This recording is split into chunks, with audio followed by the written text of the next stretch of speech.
Yes guys, welcome back to another video. Welcome to the George Benson Football Channel to some Chelsea news. There are plenty of stories to talk about today, but we're going to pick three of them. N'Golo Kante, Manchester United, new Chelsea contracts, leverage being considered as conscious action in N'Golo Kante's decision making when it comes to signing a new Chelsea deal, or could Manchester United look to swoop in and take N'Golo Kante from us? We're going to talk about that. We're also going to talk about Gabriel Jesus, who has had a very good season for Manchester City. 13 goals, 12 assists, and he's leaving this summer with the arrival of Erling Haaland.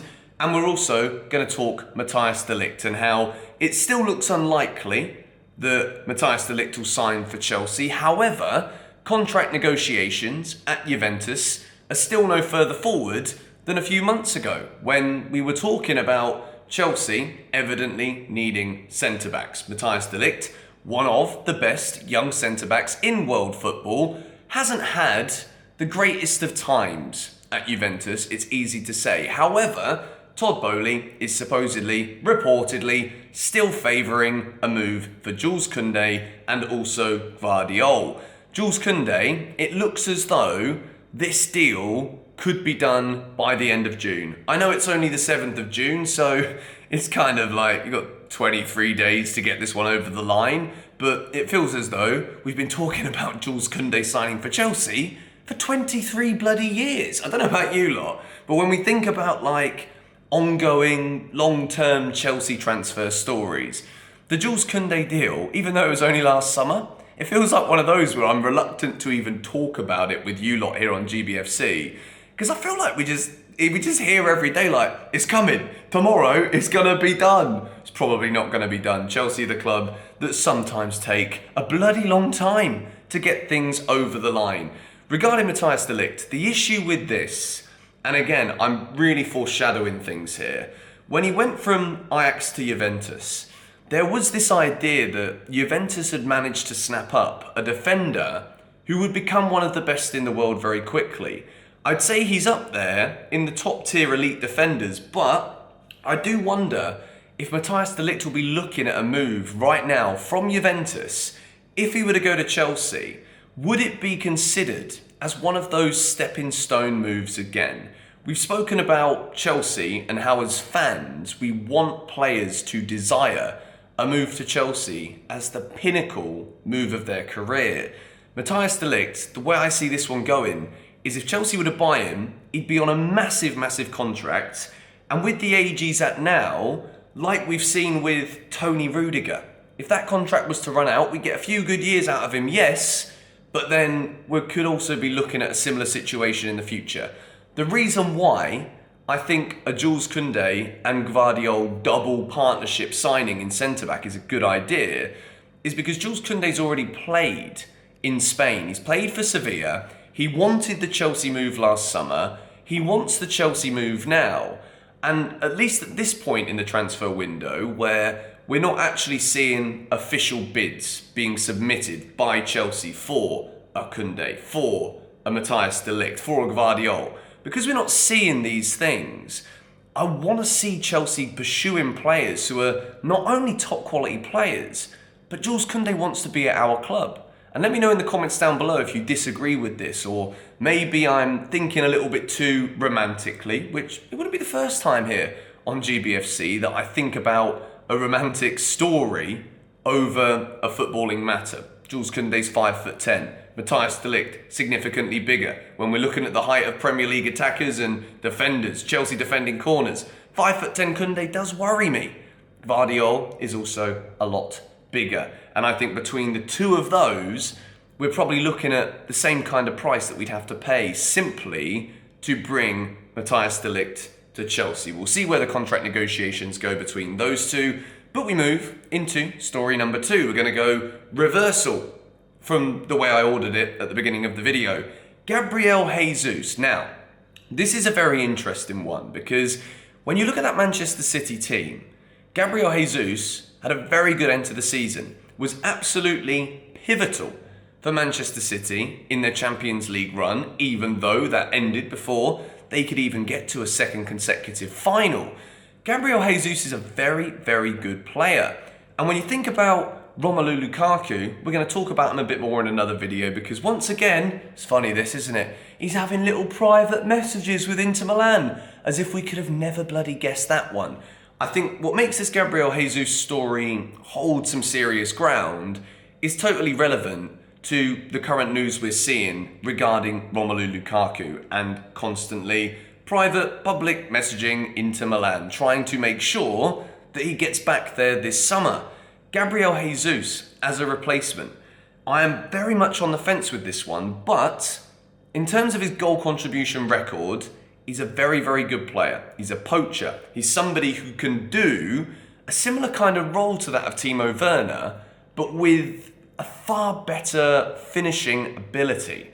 And if Manchester City are obviously going to be losing him this summer, which it does look highly likely that he's going to go, with Erling Haaland coming into Manchester City, it would have been great if Chelsea were even in the conversation for Haaland, which I thought we would have been, but we went for Romelu Lukaku.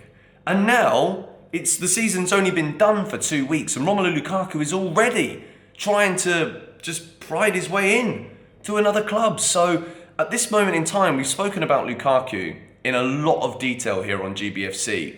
I made it pretty clear, even on the last fan standing episode that I was on with Bet Victor, I made it pretty clear that if Romelu Lukaku wants to go, it is absolutely pivotal that Chelsea execute this, because Romelu Lukaku's presence in the dressing room is only, if he doesn't want to be there, it's only going to continue to create this like mouldy, festering atmosphere amongst his peers. We've seen so many times this season that players weren't passing to Romelu Lukaku. And what I love about Gabriel Jesus, other than the stats that you can see up on the screen now, 13 goals, 12 assists in a Manchester City team where he's not even playing every single game. That is a Man City team, a Guardiola team that is constantly being rotated.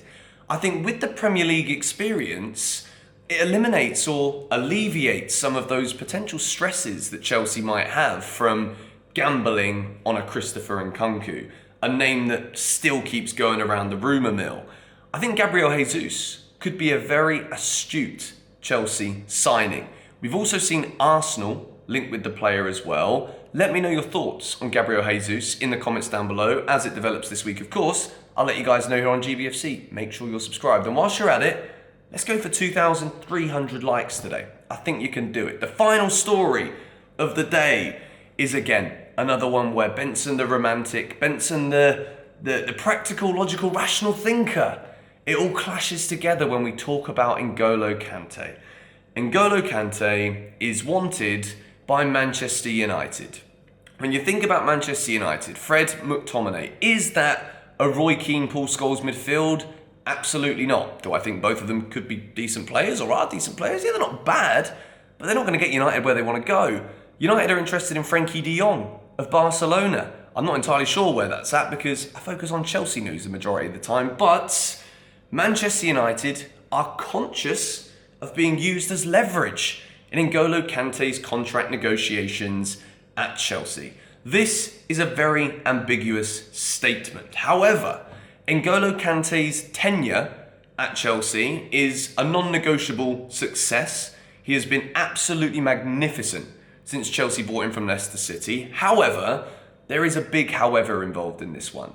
N'Golo Kante's form this season has dropped significantly. So, when Chelsea are looking to build under Todd Boehly this summer, to build something with Tuchel as the manager that can compete and be successful for many years, these are the quotes we've been thrown by Todd Boehly and Clear Lake Capital since they came in, since they were interested. N'Golo Kante is such a core member of this team. Is he replaceable right now? Possibly. Chelsea are linked with Declan Rice. Chelsea are linked with Tchouaméni. Is that the same mould of player that we can afford? And this is the key bit here. Can we afford to let N'Golo Kante go to Manchester United? My short answer for this is a big no. If Chelsea can offer N'Golo Kante a new deal, it is a bit of a gamble after the season we've just seen, but I think it is a gamble that is deserved. I think there is still a world-class player in N'Golo Kante. Despite him not having the best season at Chelsea, Every other piece of data we've had to go by with this guy has been brilliant, but injuries are a problem. But if N'Golo Kante can even get back to 90% of the form that we saw before this season, and he goes to Manchester United, then I do think that that kind of transfer business will see Chelsea looking over their shoulders again at a United, as opposed to strengthening to get closer to Liverpool and Manchester City. N'Golo Kante to United, I don't see this one happening. I think if N'Golo Kante leaves Chelsea, it will be for a move somewhere else. Let me know your thoughts in the comments down below. I don't want to see Kante go.